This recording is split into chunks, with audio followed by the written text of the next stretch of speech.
everybody, it's Brooke from Heat Transfer Warehouse, and today I'm going to be showing you how to use Forever Laser Dark Paper with the Creo White Toner Printer. Forever Laser Dark Paper is recommended for dark garments, so your blues, your browns, black, all that jazz. It's also recommended that you have a silicone sheet and that you remove any Teflon covers or heat press sheets, anything like that. So we are going to go ahead and remove this guy. So now I'm going to be doing the marrying process with this design also, the one that's going on our cardstock. So then this is just the same thing. Transfer side up, get your B sheet, adhesive side down. And same thing, 300 degrees for about 90 to 120 seconds. All right, here we go.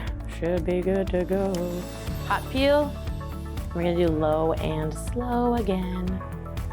Really hot peel, ow. And there we go, another success. So you can see the design in there. There's no color left on the sheet. So we're good to go.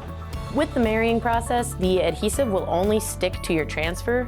So as you can see, there's white only on the transfer design and not on that negative space.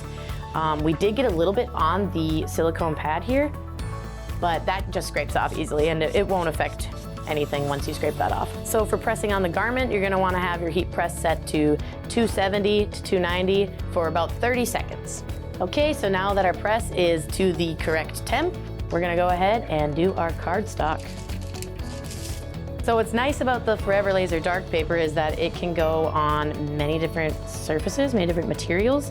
So like polyester, cotton, blends, paper, cardstock, cardboard, and then even like book covers and things like that. So super versatile.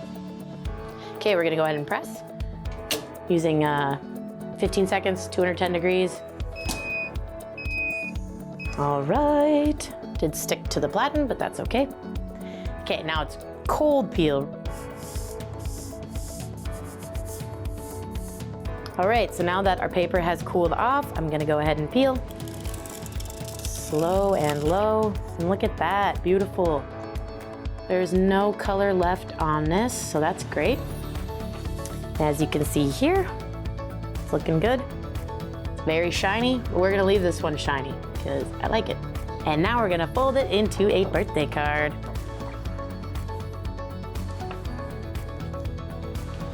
Ta-da! Cute. Made that for my nephew, he's 2, but he can use it in 7 years, so. Okay, thank you everybody for watching. Make sure you like, comment, and subscribe for more great videos like this. Bye.